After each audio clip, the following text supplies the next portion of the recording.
सिलसिला सवाल और जवाब में आज का सवाल ये है, क्या इबादत की गर्ज से निकाह ना करना ये ठीक है? इस बारे में शरीयत क्या कहती है?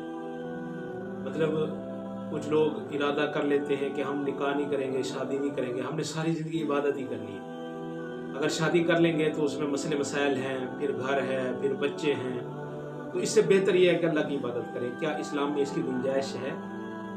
तो इस सूरत में शरीयत का जो नुक्ता नज़र है वो ये है कि शादी से इनकार की ये बहुत ही कमज़ोर वजह है। इबादत को बंदा सामने रख के शादी छोड़ दे, हालांकि शादी खुद एक इबादत है, निकाह खुद एक इबादत है।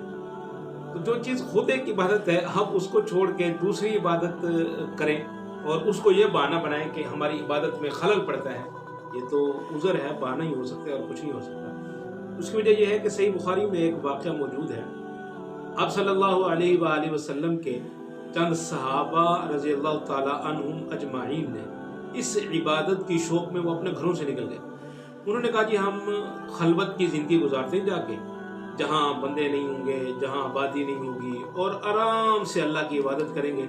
हमें किसी किस्म की कोई परवाह, कोई मसला, किसी किस्म का भी इससे छुटकारा हासिल करके हम अल्लाह को राज़ी करना चाहते हैं। तो आप सल्लल्लाहु अलैहि वसल्लम तक जब ये बात पहुंची तो हुज़ूर नबी करीम सल्लल्लाहु अलैहि वसल्लम ने उनको बुलवाया और फरमाया, अना उसल्ली व अनामु व असूमु व अफ्तिरु व अतज़व्वजुन निसा फमन रग़िबा अन सुन्नती फलैसा मिन्नी। आप अलैहिस्सलाम ने इरशाद फरमाया, देखो भाई, मैं नमाज भी पढ़ता हूँ और सोता भी हूँ, मैं रोज़ा भी रखता हूँ और अफ्तार भी करता हूँ और औरतों से शादी भी करता हूँ। हुज़ूर नबी करीम सल्लल्लाहु अलैहि वसल्लम की 11 अज़वाज मुतहरात, एक रिवायत में 9 अज़वाज मुतहरात हैं। हुज़ूर ने फरमाया ये सारे काम भी करता हूँ और मैं निकाह भी करता हूँ।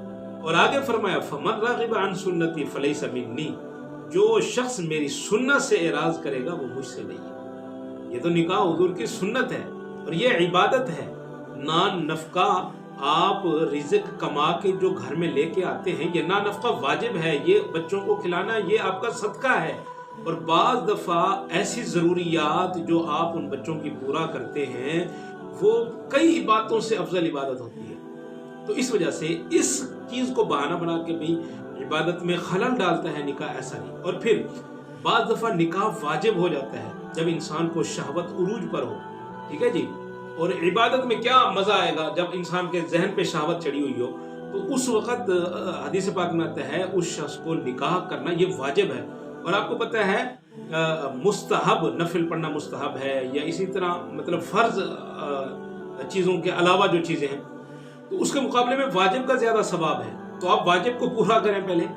तो इस वजह से मेरे भाई या मेरी कोई भी बहन ऐसी है कि वो ये समझती है कि मैं इस चीज़ से मतलब अपने अल्लाह को राज़ी करूं, तो ये ख्याल बहुत कमज़ोर ख्याल है उसका।